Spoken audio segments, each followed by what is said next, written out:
अस्सलाम वालेकुम, आप देख रहे हैं प्रोग्राम बयानिया और मैं हूँ आलिया शब्बीर। नाज़रीन, पाकिस्तान के हालात तो आपके सामने ही हैं। आवाम बेहतर जानते हैं कि पाकिस्तान के हालात क्या हैं, क्योंकि वो फेस कर रहे हैं। पाकिस्तान की सियासत में इंतशार है, इख्तलाफात हैं और आगे क्या हो सकता है। ख़ासकर मामला जब आता है कि हालात व वाक़यात का और सियासत का, तो इलेक्शन कब होंगे, अब ये अभी तक बहाम मौजूद है। इस बहाम को दूर करने के लिए सुप्रीम कोर्ट में केस अब लग चुका है और वहाँ पर क्या कुछ हो रहा है और इलेक्शन कब होंगे, आगे चलकर क्या होगा, इन तमाम मौज़ूआत पर बात करेंगे। मेरे साथ मौजूद हैं फॉर्मर हैं वफाकी सेक्रेटरी इलेक्शन कमीशन और इस वक्त minister for law and parliamentary affairs हैं, पंजाब हुकूमत में केयर टेकर सेटअप का हिस्सा हैं। हमारे साथ मौजूद हैं कंवर दिल शाह साहब। अस्सलाम वालेकुम कंवर दिल शाह साहब, बहुत बहुत शुक्रिया ज्वाइन करने के लिए। सर, सबसे पहले तो हम अगर बात कर लेते हैं, इस वक्त मेन जो मुद्दा है वो इलेक्शन कमीशन के हवाले से है कि इलेक्शन कमीशन ने पंजाब में इंतखाबात मुलतवी किए, 8 अक्टूबर की डेट दी, तो इस पर अब सुप्रीम कोर्ट में फ़ैसला चला गया कि सुप्रीम कोर्ट इसके ऊपर फ़ैसला करेगा। गो कि इससे पहले सुप्रीम कोर्ट डायरेक्शन दे चुका है कि आइन की रूह से 90 रोज़ में इलेक्शन करवाने हैं। तो अब इलेक्शन कमीशन ने किस बुनियाद पर इलेक्शन मुलतवी किए? 58 का अगर हवाला दिया जाता है तो ये कहा जाता है कि 58 जिसका आप हवाला देते हैं वो तो इलेक्शन शेड्यूल से मुतालिक है, इलेक्शन डेट से मुतालिक नहीं है। देखें जी, असूली तौर पर सुप्रीम कोर्ट ऑफ पाकिस्तान ने जो आज खुद नोटिस दिया इलेक्शन के हवाले से तारीख या तौयन के बारे में, वो दुरुस्त नहीं था। असूली तौर पर ये बहुत बड़ी गहरी तौर पर ये एक हिकमत अमली थी। इसमें कोई कहना कोई ऐसी बात नहीं है, जो कि हकीकत हमारे सामने है, तमाम हकायक से हम बखूबी वाकिफ हैं। इसमें सबसे पहले ये हुआ कि 2 रुकनी बेंच था सुप्रीम कोर्ट ऑफ पाकिस्तान का, ऑनरेबल जस्टिस एजाज अख्तर साहब, उन्होंने एक पुलिस का एहलकार गुलाम मोहम्मद महमूद डोगर, उसकी कोई ट्रांसफर का केस था, उसकी अपील थी, उसके सिलसिले में उन्होंने चीफ इलेक्शन कमिश्नर को बुला लिया। अब सबसे बड़ा सवालिया निशान तो ये बना है, हम भी कानून को समझते हैं, आइन को समझते हैं, हम भी बड़े आइनी इदारे में रहे हैं, हमें तो समझ ये बात और हमेशा सुप्रीम कोर्ट ऑफ पाकिस्तान और आला अदालतों से हमारा रहा, किसी न किसी हवाले से वास्ता भी रहा, तो हमें तो समझ नहीं आई कि एक पुलिस एहलकार की ट्रांसफर पोस्टिंग के हवाले से एक केस था, उसने अपील की हुई थी सर्विस ट्रिब्यूनल के फैसले के खिलाफ, तो उस पर चीफ इलेक्शन कमिश्नर क्यों बुलाया गया? तो एक बड़ी अहम बात है, ये पब्लिक को भी हम बताना चाहते हैं, बार कौंसिल भी बताना चाहते हैं, सुप्रीम कोर्ट बार एसोसिएशन भी गौर करे, पाकिस्तान बार कौंसिल भी गौर करे कि एक इतना बड़ा चीफ इलेक्शन कमिश्नर जिसका स्टेटस सुप्रीम कोर्ट के जज के बराबर है, एक मामूली एहलकार की ट्रांसफर के केस में बुलाया गया। और खैर उन्होंने एहतराम के तौर पर, हालांकि उनके जो साथी थे इलेक्शन कमीशन, मुझे मालूम है कि जो बाकी मेंबर थे इलेक्शन कमीशन पाकिस्तान के 4 मेंबर, तो उन्होंने ऑनरेबल चीफ इलेक्शन कमिश्नर से कहा कि आप ना जाएं। उन्होंने कहा नहीं, सुप्रीम कोर्ट ने बुलाया है, जाने में क्या हर्ज है, खुशगवार ताल्लुकात रहेंगे, तो वो चले गए। उन्होंने कहा जी मेरा तो इस केस से वास्ता को नहीं है, एक एहलकार के ट्रांसफर करने का हमारे पास अपील आई थी, दरखास्त आई थी, हमने ट्रांसफर की मंजूरी दे दी, ये हमारे पास कानूनी तौर पर हमें इजाजत है, हमारे पास इख्तियारात हैं। अच्छा ठीक है, ये तो आपने, अच्छा ठीक है, हम अपना फैसला करके आप इस गुलाम महमूद डोगर को आप उसको लाहौर में CCP लगा दें, जो पहली पोस्टिंग पे थी परवेज लाई के जमाने पे। तो उस पर चीफ इलेक्शन कमिश्नर कहा कि ये आदमी इंतहाई कंट्रोवर्शियल है, इसके जरा पाकिस्तान की जो बड़ी पंजाब की साहब की जो अहम शख्सियात रही, उनकी कदम बोसी की तस्वीरें हमारे पास मौजूद है, हमने पेवरा से मंगवा ली है, ये शख्स बड़ा कंट्रोवर्शियल है, इसको हम लाहौर में तो नहीं लगाएंगे। तो उन्होंने कहा जी उसको लाहौर में लगाना पड़ेगा।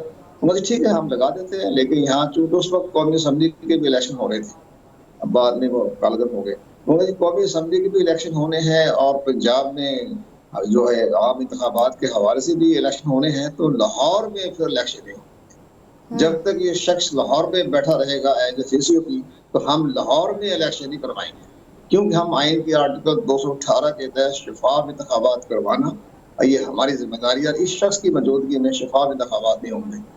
वो चीफ इलेक्शन कमीशन ने बड़ा अहम स्टैंड लिया, तो किसी टीवी चैनल ने इस पर अहमियत नहीं दी, वो और चक्कर में पड़ जाते हैं, उनके अपने प्लांटेड प्रोग्राम होते हैं उनके।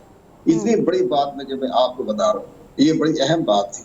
उस पर उसने कहा ठीक है, अच्छा छोड़ो इन बातों को, जस्टिस साहब फरमा देने, छोड़ो इन बातों को, आप ये बताएं कि इलेक्शन की तारीख कब दे रहे हैं। आप देखें, मामला को बुलाया गुलाम महमूद डोगर की ट्रांसफर केस में, और वहां से यू टर्न लिया और कह रही आप बताएं इलेक्शन कब करवाना है। मेरे ख्याल ये तो गवर्नर पंजाब के इख्तियार में है कि वो डेट देगा, हम इलेक्शन करवा देंगे। इलेक्शन कमीशन पाकिस्तान के पास तो कोई ऐसी इख्तियार नहीं है। तो अच्छा फिर ठीक है, हम आज खुद नोटिस दे देते हैं, और मैं अभी चीफ जस्टिस पाकिस्तान को नोट भेज रहा हूँ, और वो आज खुद नोटिस लेगा, फिर आप जाने और चीफ जस्टिस पाकिस्तान जाने। ये कोई बात है करने में? आप ये सोचिए। तो अब ये सारी चीजें पब्लिक में नहीं आ रही, ना किसी टीवी चैनल पे आ रही है। मैं आपकी जो हमेशा इलेक्शन कमीशन पाकिस्तान के मौक़िफ़ को अच्छे अंदाज में पेश करती हैं, तो मैंने कहा चले हम आवाम के सामने एक सही बात पेश करते हैं। ये तो बात सामने आ गई। उसके बाद उन्होंने आज खुद नोटिस ले लिया, 5 रुपये बेंच बैठ गया, उस पर आंध्रे 9 रुपये जज बैठ, सॉरी 9 रुपये बेंच बैठ गया। उसमें ऑनरेबल 4 जजों ने, जो मैंने आपकी खिदमत में गुजारिश की है, इसमें जस्टिस मनसूर शाह, जस्टिस अतर महमूदुल्लाह, जस्टिस मंदोखेर और जस्टिस याया जी हाँ या अफरीदी, उन्होंने ये कहा कि सबसे पहले बात जस्टिस मंदोखेर ने बड़ा स्टैंड लिया। बड़े बलोचिस्तान के बड़े बहादुर होते हैं जज। तो उन्होंने सवाल किया, मैं ये पूछूंगा जस्टिस एजाज उल हसन से कि उन्होंने चीफ इलेक्शन कमीशन को किस हैसियत से बुलाया था।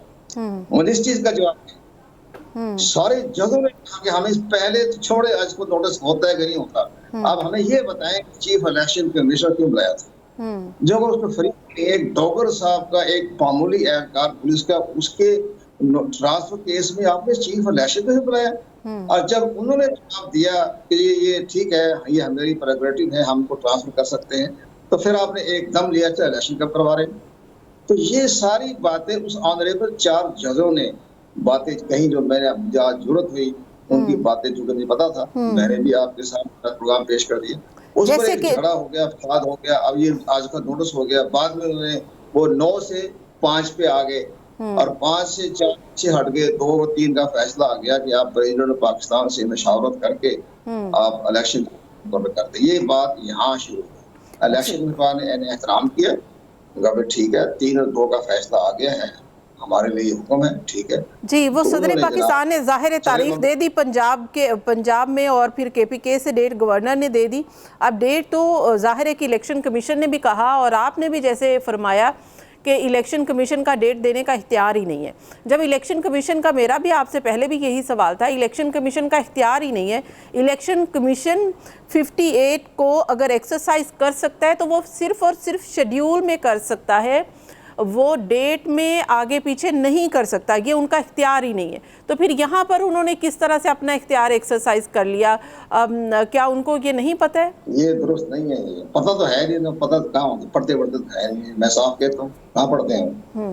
पहली बात है कि जनाब सबसे बड़ी अहम बात यह है कि इलेक्शन कमीशन पाकिस्तान ने ये जो सदर मुमलकत का जो सुप्रीम कोर्ट की जो कमिश्नर ने जो फैसला सुनाया, वही गलत था, वो आइन के खिलाफ था।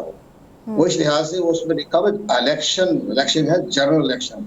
जब कौमी असम्बली सूबाई डिजॉल्व हो जाए, 5 साल करने पर या वैसे डिजॉल्व हो जाए, तो फिर प्रेसिडेंट ऑफ पाकिस्तान जो है वो आर्टिकल 46 के तहत प्राइम मिनिस्टर पाकिस्तान की मशावरत के बाद तारीख देने की गुजारिश करेगा through election commission of Pakistan.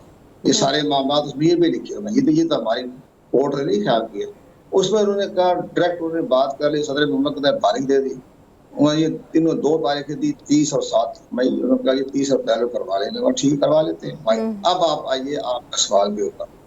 उसमें सवाल का आपका ये सवाल जो आप बता रहे हैं कि ये तारीखें बदल नहीं सकते, सिर्फ अंदर की जो शेड्यूल, ये दरअसल हमारे आइन और कानून को पढ़ने के लिए मुख्तलिफ माइंड सेट होता है। जिस शख्स का जिस पार्टी के साथ मफादात वाबस्ता है वो उसके मुताबिक उसकी इंटरप्रिटेशन कर लेगा। और उसमें जो इलेक्शन कमीशन का इंटरप्रिटेशन इसलिए को एक आज़ाद इदारा है, खुद मुख्तार इदारा, आईनी इदारा है, उनको इख्तियार इसलिए है कि सेक्शन 58 में ये लिखा हुआ है कि अगर नागुज़ीर हालात पैदा हो जाए, कोई मामला ऐसा हो जाए, तो फिर इलेक्शन कमीशन पाकिस्तान जो है वो तब्दील कर सकता है। उसकी सबसे बड़ी मिसाल मैं ये देता हूँ कि जब बेनज़ीर भुट्टो साहिबा का साइना हुआ 27 दिसंबर 2007 को, तो उस वक्त इलेक्शन कमीशन की 8 जनवरी की डेट मुकर्रर थी, 8 जनवरी। मैं फर्स्ट ऑफ एडवोकेट था, तो उस वक्त हमारे पास था अवामी नुमाइंदगी एक्ट 76 का सेक्शन 108। अब वो 108 जो है वो 57 में शामिल कर दिया गया, 58 में शामिल करना, 58 में शामिल कर दिया। और असली रूल जो है वो है अवामी नुमाइंदगी एक्ट सेक्शन का 108। उसमें लिखा हुआ है कि इलेक्शन कमीशन में पाकिस्तान तारीख तब्दील कर सकता है, और उसी के वही शामिल किया उन्होंने अपने नए एक्ट में 58 में कि वो तारीख तब्दील कर सकता है। हम बेनजीर भुट्टो साहब की 8 जनवरी की जो उनकी अफसाना के बाद वो 8 जनवरी जो इलेक्शन होने थे, हमने 18 फरवरी करवा दी। हमने तो सदर पाकिस्तान नहीं पूछा, ना सुप्रीम कोर्ट से पूछा, डायरेक्ट कर दिया, हमने आर्डर जारी कर दिया। नए दस्तूर से नोटिफिकेशन हुआ है, जाके इलेक्शन कमीशन के रिकॉर्ड में चेक कर ले जाकर। तो ये सारी बातें हैं उस कानून में। तो मैं ये कहना कि जो डेट आगे पीछे कर सकते हैं वही बातें दुरुस्त नहीं है। अपने माइंड सेट होता है, उसके मुताबिक वो अपनी इंटरप्रिटेशन देते हैं। यहाँ इलेक्शन कमीशन ने जब स्टेक होल्डर बुलाए, उन्होंने वजारत खजाना ने कहा कि हम पैसे दे सकते हैं, उनकी भी दिलाए कि हम 25 साल दे सकते हैं। इसके बाद उन्होंने लॉ ऑर्डर की सूरत हाल पर सेक्रेटरी इंटीरियर को लिखा, वजारत दाखिला को, उन्होंने कहा जी हम आपको रैंजा नहीं दे सकते। इन्होंने फिर जो लिखा डायरेक्टर जनरल मिलिट्री ऑपरेशन को, यदि आप हमें बताएं आर्मी में क्या सिलसिला होता है, जब भी कभी फौज की तरफ करना पड़ता है इलेक्शन में पाकिस्तान को, डायरेक्टर जनरल मिलिट्री ऑपरेशन को थ्रू सेक्रेटरी डिफेंस साथ लिखते हैं उनका। और आप जो मौजूदा जो थे डायरेक्टर जनरल मिलिट्री ऑपरेशन, अपने बहादुर दलेरी से उन्होंने साबित कर दिया कि हम तो 3.5 लाख एहलकार आपको नहीं दे सकते, क्योंकि पाकिस्तान में हमारा स्ट्रेटेजिक प्लान चल रहा है और पूरे पाकिस्तान हमारी फौज बिखरी पड़ी हुई है, और हम इस मुल्क को वापस बुलाने या मुख्तलिफ पोलिंग स्टेशन को तैनात करना ये मुल्क के रियासत के मफाद में नहीं है। वो लिख कर दे दिया उन्होंने। उसको जब सारी चीजें सामने आ गई तो बताएं कि फिर इलेक्शन कमीशन क्या करे। इलेक्शन कमीशन इन्हीं की मामले से इंतखाब करवाना होता है, इन्हीं के तावन से पैसे लेने होते हैं, लॉ ऑर्डर के देखना होता है, और हुकूमत से मिलके होता है ना। उन्होंने इनकार कर दिया। उन्होंने कहा ठीक है, डेट एक्सटेंड कर दी उन्होंने 30 अप्रैल की बजाय। उन्होंने पूछा, आर्मी से पूछा कि अभी आप कितना अर्सा लेंगे, उनके 6 माह लेंगे हम।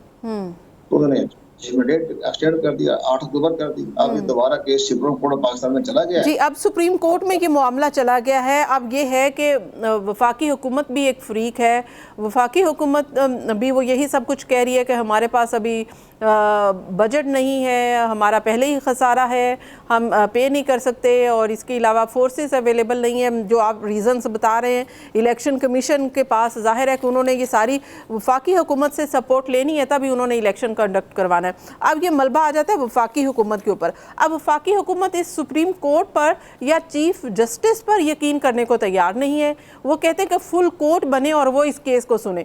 तो अगर फुल कोर्ट नहीं बनता और उसके बाद ही ये 3 रुकनी जो बेंच अभी रह गया है, यही इस मामले को लेकर चलता है, इसके ऊपर बात कर लेते हैं। ये 3 रुकनी ही फैसला करेगा। ये वफाकी हुकूमत एक बार फिर से इस्तदा करती है कि हमें जो फुल कोर्ट है वो बने और उसी में ये मामला जाए इलेक्शन का। फुल कोर्ट बनेगा या फिर नहीं, इस पर बात करते हैं एक ब्रेक के बाद। Keep watching.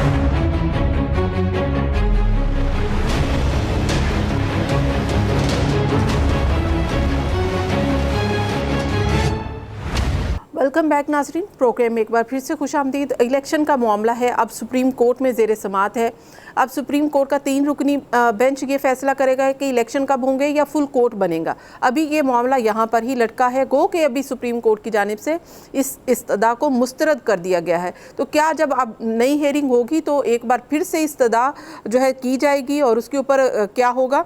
कमरदिल शाह साहब, आप क्या समझते हैं कि ये अहम मामला है? वफाकी हुकूमत एक फ्री की नहीं, एक स्टेक होल्डर है यहाँ पर, तो उनका मौक़िफ़ भी या उनके एतराज़ात भी सुनने नहीं चाहिए? फुल कोर्ट नहीं बनना चाहिए? देखे जी, सुप्रीम कोर्ट तस्लीम हो चुकी है। जस्टिस सज्जाद अली शाह की कहानी हमारे सामने मौजूद है। उसी तरह का एपिसोड ड्रामा सामने हमारे आ रहा है। सुप्रीम कोर्ट अपनी साख कमजोर कर चुकी है, जजों में इख्तलाफ हो चुका है, जजों के मुख्तलिफ राय सिमत इख्तियार कर ली वो चीफ जस्टिस पाकिस्तान की पॉलिसी की वजह से कि वो आज खुद नोटिस लिखने के बारे में उसको उन्होंने जो पावर दी थी उसमें उन्होंने इख्तियारात को इस्तेमाल करते हुए बहुत सी हक़ाइक़ को सामने नहीं रखा, जिसकी बना तकसीम हो गई है। जस्टिस काजी फाइसा का केस रद्द आ गया, उधर से सामने चला गया। इसके बाद पार्लियामेंट ने एक बाकायदा एक्ट पास कर लिया 2 अदालती इस्लाहात के बारे में, वो दस्तखत करने के लिए सदर मुमलिकत के पास जा रहा है। अगर सदर मुमलिकत जैसे कि हक़ाइक़ बयान आ रहे हैं वो दस्तखत तो नहीं करेंगे, वो ना करें, कोई बात नहीं। तो वो उनकी तो वो 10 दिन के बाद ऑटोमेटिक बिल का जो है वो एक्ट बन जाएगा। तो फिर हुकूमत पाकिस्तान के पास बहुत बड़ा मौसर इख्तियार आ जाएगा। वो कहेंगे जनाब जिसके तहत आपने ये हुक्म जारी कर रहे हैं या जो आपने आज खुद नोटिस ले रहे हैं उस बेंच को हम तस्लीम ही नहीं करते, हम तस्लीम नहीं करते, तो आपके फैसले को तस्लीम नहीं करते। ये बड़ी बाद में आईनी और कानूनी बुरान पैदा हो जाएगा।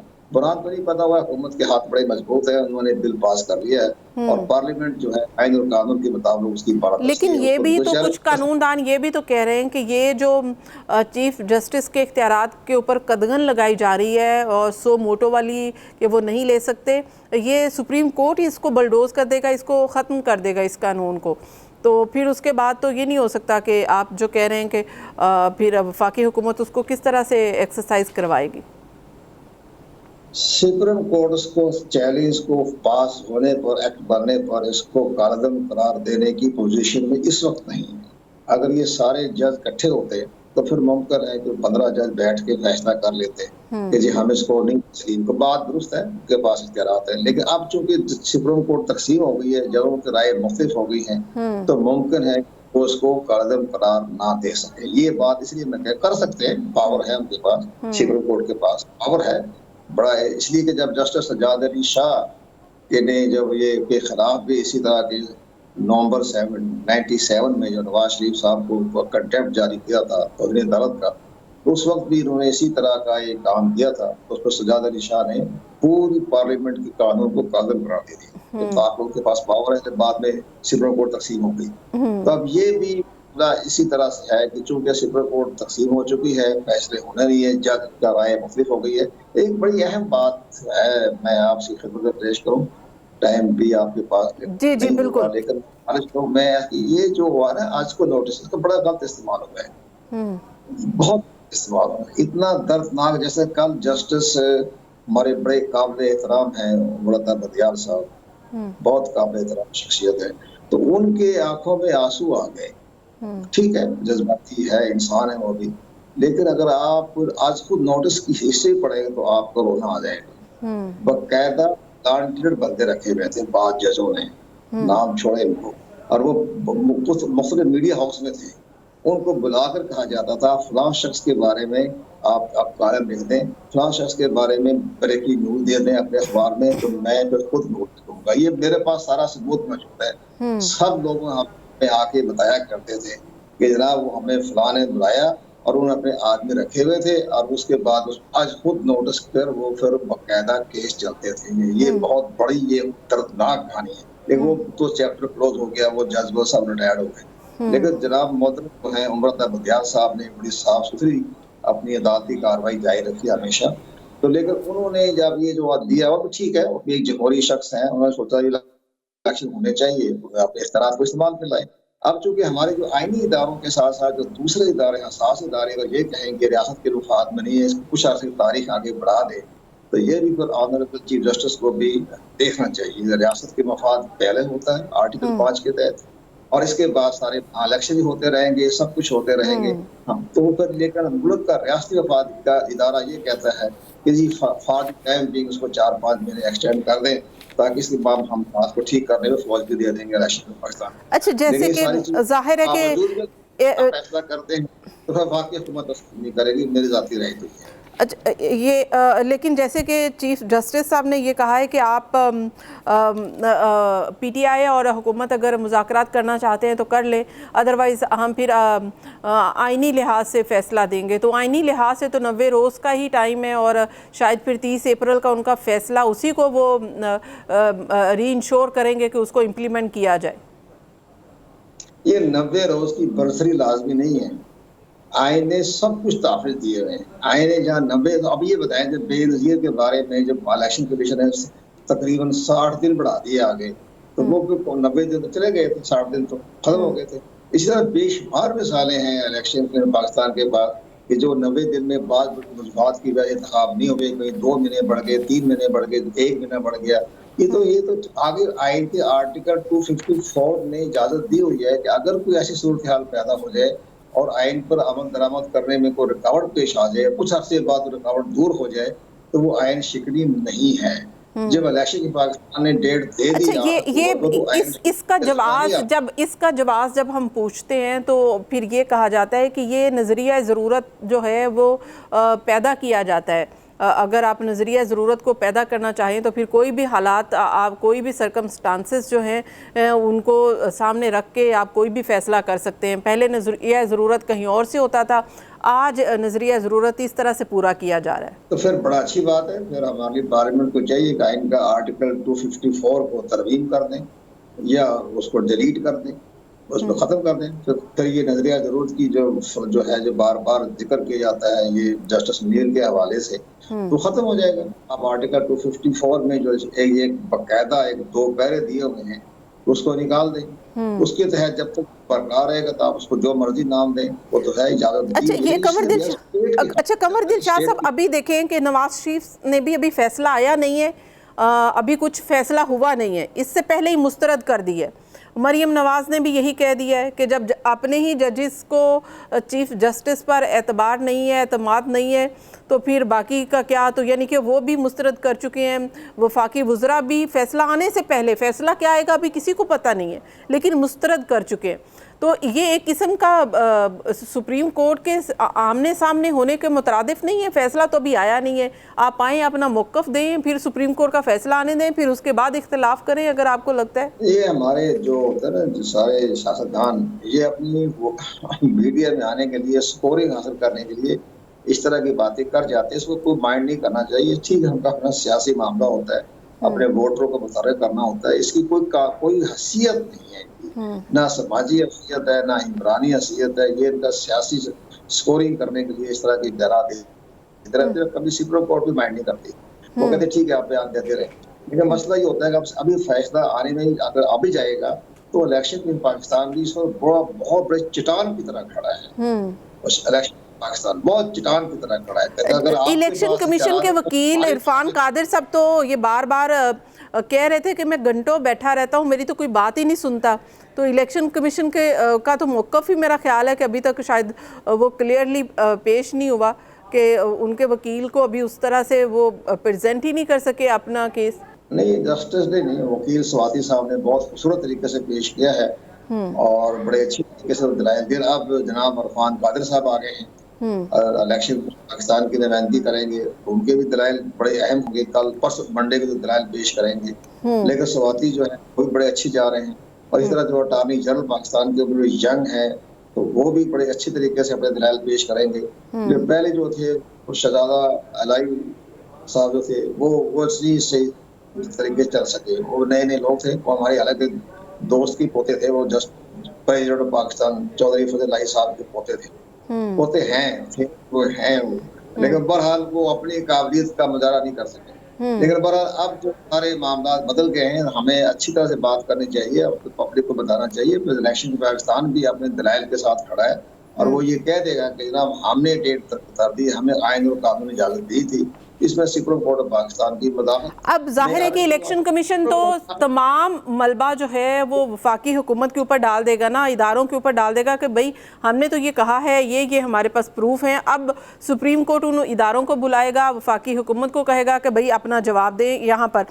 तो अगर ये फैसला फिर भी कि इंडोर्स किया जाता है, इलेक्शन फिर भी इसी को ही पहले फैसले के मुताबिक होते हैं कि पहले फैसले के मुताबिक 30 अप्रैल को होना थे, नियर टू आप इसको करके कर लिया जाए, तो ये मलबा आएगा किसके ऊपर? फिर वफाकी हुकूमत के ऊपर आएगा कि इलेक्शन कमीशन को ही कहा जाएगा कि आप पाबंद हैं, आप जो मर्जी करें, आप इलेक्शन करवाएं?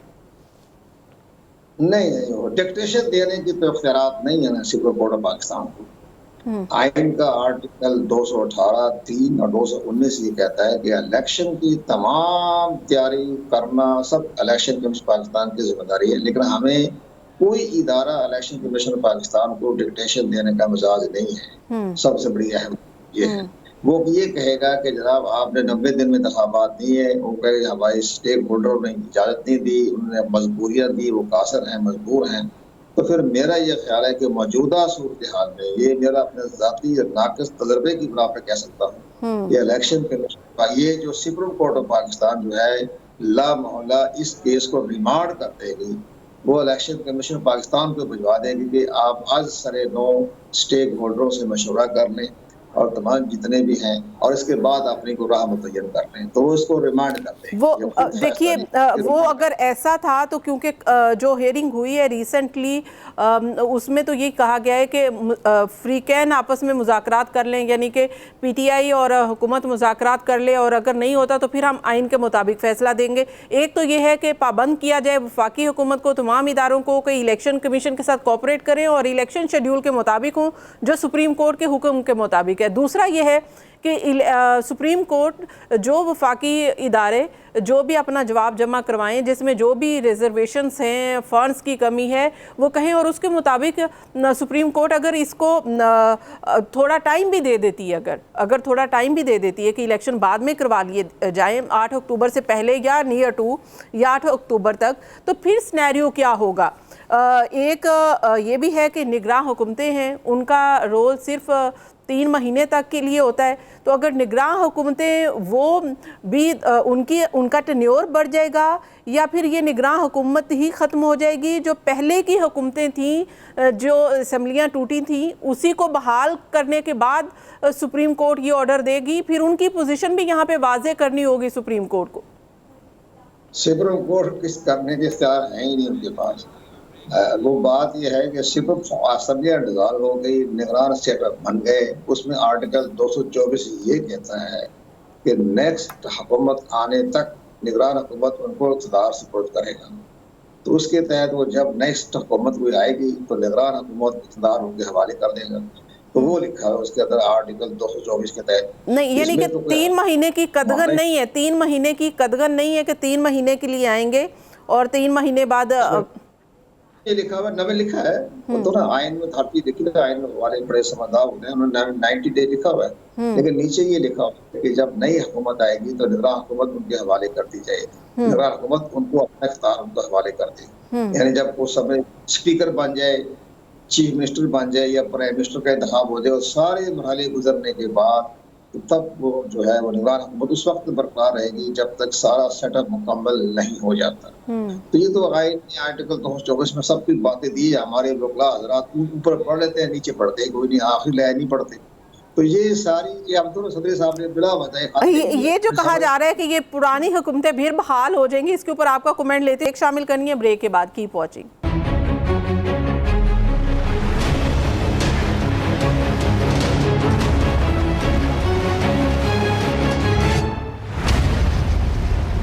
वेलकम बैक नाज़रीन। हम बात कर रहे थे कि ये अबूरी हुकूमतें जो हैं इनका क्या होगा अगर इलेक्शन थोड़े से और मज़ीद लेट होते हैं, क्योंकि इनका 90 रोज़ का टाइम है। तो ये ऑप्शन भी आ रही थी कि शायद सुप्रीम कोर्ट कुछ ऐसी डायरेक्शन दे अगर कुछ लेट इलेक्शंस होते हैं कि पुरानी हुकूमतें बहाल हो जाए। तो कमर दिल शाह साहब कह रहे हैं कि निगरान हुकूमतें ही रहेंगी जब तक नया सेटअप नहीं आता। तो ये जो साबका हुकूमत जो कि असम्बलियाँ तोड़ के गई हैं, क्या वो वाकई दोबारा बहाल हो सकती हैं अगर इलेक्शन डिले होते हैं? तो वो तो ये सुप्रीम कोर्ट पाकिस्तान के पास इख्तियार थे।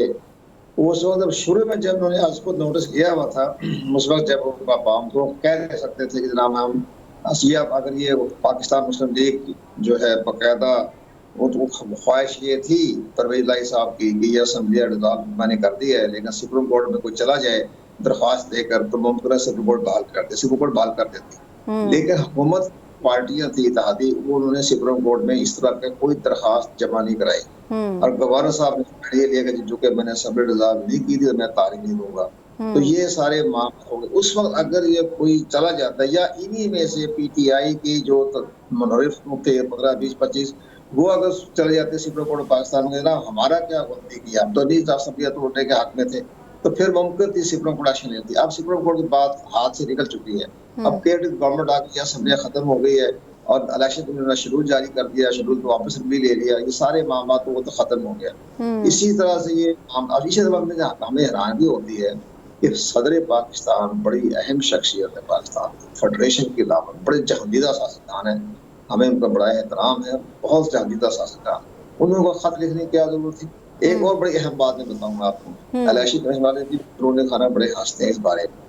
वो ये कहते हैं कि जब इलेक्शन कमीशन पाकिस्तान ने तारीख का तयन 8 अक्टूबर को कर दिया, उसमें जो हमारा सेक्शन 58 में ये कहता है कि जब सदर मुमलकत को सिर्फ इत्तला देनी होती है, आपने उनकी मंजूरी नहीं लेनी होती, तो इलेक्शन कमीशन इत्तला दे दी उनको कि हम इसको 8 अक्टूबर को ले जा रहे हैं। उस वक्त तो सदर पाकिस्तान को चाहिए था कि वो जो खत लिखा शहबाज शरीफ साहब को, तो उसी तरह का खत वो इलेक्शन कमीशन को लिखते हैं कि ठीक है मेरे पास इख्तियार तो नहीं है, तो मुझे सिर्फ फॉर इंफॉर्मेशन आपने भिजवा दी है आपका नोटिफिकेशन, तो मेरी ये ऑब्जर्वेशन है।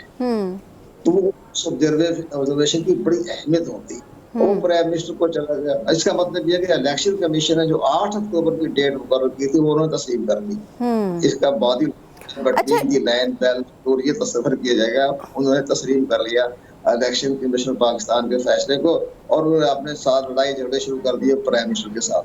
तो वो प्राइम मिनिस्टर ने भी जवाब दे दिया। जवाब देने में तो अंग्रेजी हर आदमी लिख सकता है, तो वो तो उन्होंने 4 सफ़े लिखे तो 5 सफ़े लिख दिए। इंडिया ने 5 धमाके किए, हमें 6 धमाके कर दिए। तो ये तो चलती रहती है। अच्छा, कमरदिल शाह साहब, एक इलेक्शन कमीशन के हवाले से भी ये है कि गवर्नमेंट इलेक्शन कमीशन को या किसी तरह से इलेक्शन कमीशन को डिसॉल्व कर दे, ये तहलील करके नया इलेक्शन कमीशन बनाए, इसके ऊपर भी क्या ऑप्शन है? ये भी अभी वफाकी हुकूमत के पास इस तरह से इलेक्शन में भी टाइम मिल सकता है? ना वफाकी हुकूमत के पास ये इख्तियार है और ना ही सुप्रीम कोर्ट ऑफ पाकिस्तान के पास इख्तियार है। आइन ने हर चीज का रास्ता दिया है। अगर कोई ऐसा इदारे का सरबराह जो आइनी हैसियत रखता हो, जैसे इलेक्शन कमीशन है, अगर इसी तरह या नैब का चेयरमैन है, अगर किसी को हटाना मकसूद हो, तो फिर आइन के आर्टिकल 209 के तहत सुप्रीम जुडिशल काउंसिल में दरख्वास्त जमा कराई जाती है, रेफरेंस भिजवाया जाता है, उनके साथ साथ चार्जशीट दी जाती है कि ना इन्होंने आइन की खिलाफवर्जी की या इंटीग्रिटी डाउटफुल है, जैसे भी हालात पैदा हो। तो फिर ये तो उनके पास इख्तियार नहीं है सुप्रीम कोर्ट पाकिस्तान के। आप देखेंगे उनका अपना जज है, उनके खिलाफ सुप्रीम जुडिशल काउंसिल में दरख्वास्त जमा हुई है, तो अपने जज को भुगते हो पहले तो भाई, तो अपने केस जाएगा नहीं जाएगा उनकी मर्जी है। लेकिन इलेक्शन कमीशन पाकिस्तान को तहरीर करने के किसी इदारे के पास गुंजाइश नहीं है, सिवाय अगर खुदा ने खास्ता मुल्क में अगर मार्शल लग जाए तो फिर आइन मुअत्तल हो जाए, तो जो मर्जी कार्रवाई करे। तो सुप्रीम कोर्ट भी घर भेजते हैं, जैसे उन्होंने जस्टिस सईद उस्मान सिद्दीकी को घर भेज दिया था। तो इसी तरह से ये बात नहीं हो सकता है। लेकिन ये नहीं हो सकता है कि मुल्क में इदारे चल रहे हों तो फिर कोई इदारा इस तरीके से तहरीर नहीं हो सकता। राइट, कमरदिल शाह साहब, जाहिर है कि आप इलेक्शन कमीशन में भी रहे हैं और इस वक्त भी पंजाब में निगरान सेटअप का हिस्सा हैं। क्या देखते हैं कि इलेक्शन कब होने हैं, होने भी हैं या नहीं होने? इलेक्शन 8 अक्टूबर को होंगे और जब 8 अक्टूबर को जब इलेक्शन होंगे तो 12 अगस्त को यह असेंबली, मौजूदा असेंबली, कौमी असेंबली डिसॉल्व हो जाएगी 5 साल मुकम्मल होने पर, और सिंध और बलूचिस्तान की असेंबलियां भी डिसॉल्व हो जाएंगी 15 अगस्त को। और तकरीबन 3 दिन के बाद का इजलास हुआ था। तो 12 अगस्त को कौमी असेंबली, 16 अगस्त को सिंध असेंबली और 18 अगस्त को आपकी जो है ये बलूचिस्तान असेंबली डिसॉल्व हो जाएगी। तो ये इसके बाद फिर इलेक्शन जो है वो उसके जो ये पूरे 60 दिन पूरे 90 अब ये 5 साल पूरे करने के बाद ये डिसॉल्व होती है, तो फिर 60 दिन में इंतखाबात करवाने लाजमी होते हैं। तो फिर इलेक्शन के पाकिस्तान जो है वो बिल्कुल जो 8 अक्टूबर डेट रखी गई है उसी दिन सारे चारों सूबों में और कौमी असेंबली के इंतखाबात हो जाएंगे। ये तो बिल्कुल इसी तरह 8 अक्टूबर की डेट। लेकिन जाहिर है कि आप तमाम नज़रें तो सुप्रीम कोर्ट के इस जो सूबाई इलेक्शंस हैं इसके ऊपर ही डिपेंड करता है कि अगर सुप्रीम कोर्ट ये कह देता है कि आप इलेक्शंस में जाएं, जो डेट पहले दी गई है, जिस तरह से पहले शेड्यूल है, तो फिर तो जाना पड़ेगा। फिर तो उसमें आप सुप्रीम कोर्ट के ऑर्डर को ओबे आपको हर हाल में करना होगा।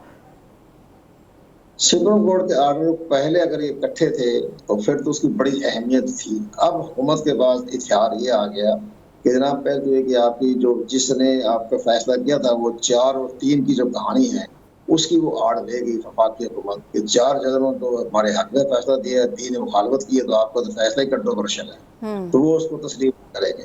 इसके साथ साथ ये कह देंगे जनाब ये एक्ट बन गया है हमारा, अब असम्बली में एक्ट बन गया है, तमाम पावर खत्म कर दी गई है, और अगर सदर में आपको दस्तखत नहीं करता तो ना करें, 10 दिन के बाद ऑटोमेटिक एक्ट बन जाएगा। तो तमाम इख्तियारात आपके महफूज हो चुके हैं, तो लिहाजा हम आपके हुक्म मानने की ताबे नहीं है। तो सुप्रीम कोर्ट को मानने वाली बात खत्म हो चुकी है। मीन्स कि अब जो कुछ भी करना है वो वफाकी हुकूमत के पास तमाम कार्ड्स वो आपने सेव करके रखे हैं, पॉलिटिकली भी कानूनी भी, सब दाव पेच खेल कर वो अपने तरीके से ही आगे इलेक्शन की डेट भी लेंगे भी और देंगे भी। सुप्रीम कोर्ट का कोई फैसला मानने के लिए उनके पास अब कोई यूज़र नहीं रहेगा। वफाकी हुकूमत मजबूत होगी ना, वफाकी हुकूमत इस लिहाज से आईनी और कानूनी तौर पर मजबूत होगी तो पार्लियामेंट के फैसले को अब जैसे किया है, एक्ट बन गया है, 10 दिन के बाद एक्ट बन जाएगा, सदर में दस्तखत ना भी करें 10 दिन में एक्ट बन जाएगा। उसको अगर सुप्रीम कोर्ट आइए चाहे कि हम इसको करारदाद करार दे दें, तो उसके लिए भी तो उन्होंने चाहिए ना के साथ कोई 9 रुकनी बेंच चाहिए इन्होंने, तो आप रुकनी बेंच कहाँ से लाएंगे? वो जज में तो वैसे ही इस्लाह पैदा हो चुका है, तो ये उसको करार देने वाली बात भी खत्म हो गई। अब सुप्रीम कोर्ट हाँ अगर पहले मुतहिद थी जैसे पहले थी, तो फिर मुमकिन है कि 15 जज बैठ जाते, 9 जज बैठ जाते या 7 जज बैठ जाते।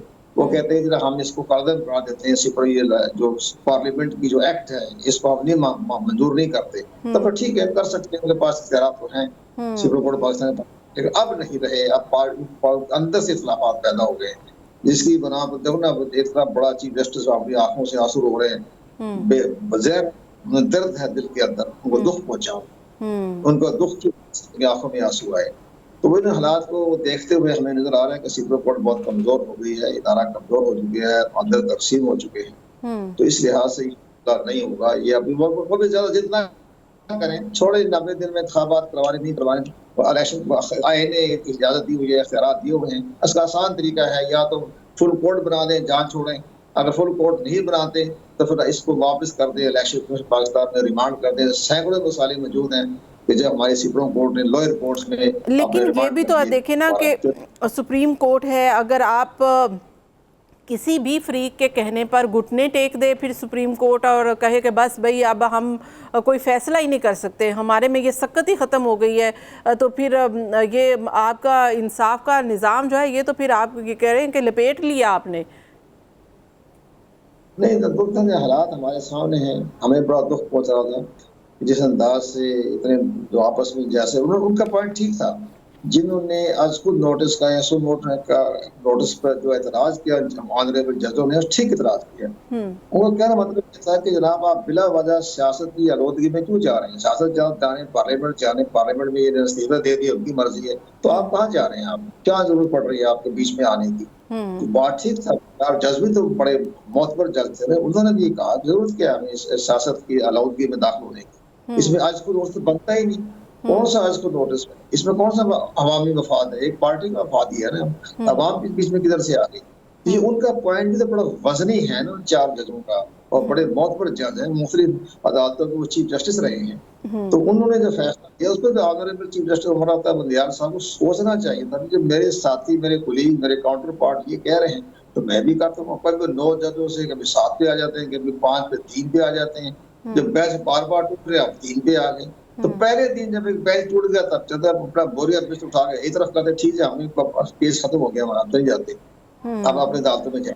तो इसके बाद खुद लाहौर हाई कोर्ट में भी केस चल रहा है, पेशावर हाई कोर्ट में भी चल रहा है। हमारे जो 4 जज है उन्होंने कहा कि जब लाहौर हाई कोर्ट में, पेशावर हाई कोर्ट में केस चल रहा है तो आपने आज खुद नोटिस लेकर उनके इख्तियारात को क्यों महदूद किया? आपने तो लाहौर कोर्ट की खुद मुख्तारी पर कर दिया, सवाल का निशान बना दिया। पेशावर हाई कोर्ट कर रहा है, वो जान को काम जाने, वो जो तारीख देगी वो इलेक्शन कमीशन पाकिस्तान भुगते और वो अदालतें भुगते, आप बीच में क्यों आ गए? तो ये मामले बड़े गौर तलब बात है, ये बात ठीक कह रहे हैं 4 जज जो एतराज किया है। अच्छा, लेकिन सियासी लिहाज से भी देखा जा रहा है और वो ये कहा जा रहा है कि क्योंकि ये फैसला वफाकी हुकूमत के और ख़ासकर PMLN के हक़ में नहीं हो सकता, आइनी लिहाज में भी इसमें बहुत सारी ऐसी चीज़ें हैं जो कि इलेक्शन के हवाले से ही, फौरी इलेक्शन के हवाले से सपोर्ट करती हैं। जैसे आपने भी कहा कि हर कोई अपनी अपनी इंटरप्रिटेशन कर रहा है, लेकिन एट दी एंड यही है कि जो इलेक्शन ने पाबंद की, जो आइन ने पाबंद किया उसी के मुताबिक चलना है। तो लेकिन इसमें इतने तजाद हैं, हर कोई अपनी इंटरप्रिटेशन करता है, तो फ़र्क सामने नहीं आ रहा। ये तजाद और टकराव मज़ीद बढ़ेगा अगर ऐसी सूरत हाल होती है हुकूमत और सुप्रीम कोर्ट के दौरान? खत्म हो जाएगा। हमारी भी आज जब जो दोस्तों से मुलाकात हुई है तो वो यही कह रहे हैं कि ये मंडे को या ट्यूसडे को तो थर्सडे को या तो ये रिमांड हो जाएगा, या रिमांड होगा तो अपना वो कह देंगे भी मुज़ाकरात करें, फैसला करें, तो वो भी मामला खत्म हो जाएगा। इसमें कोई ज्यादा कोई आए नहीं और कानूनी बुनियाद पैदा नहीं होना। जजों को भी अपना महसूस हो गया है कि हमारे अंदर से बेचैनी पैदा हो रही है, वो नहीं करेंगे। अब वो सारा बाकी हमारे सियासतदानों को चाहिए कि जरा एहतराम करें। सियासतदानों को चाहिए कि जजों के बारे में ऐसे रिमाज को हुकूमत में हो को अपोजिशन में, जजों का अपना विजन होता है, विजडम होता है, लाइन ऑफ डायरेक्शन होती है। राइट, तो बिल्कुल बिल्कुल आपने दुरुस्त कहा है। चाहे आपके हक में आए, आपके खिलाफ फैसला आए, आपको जो भी कमेंट करो वो एक आपको दायरे कार में रहते हुए करना चाहिए। ये यकीनन सबको इसके ऊपर सोचना होगा। कमर दिल शाह साहब बहुत बहुत शुक्रिया। नाज़रीन, दैट्स ऑल टुनाइट। मुझे दीजिए इजाज़त। अल्लाह हाफिज़।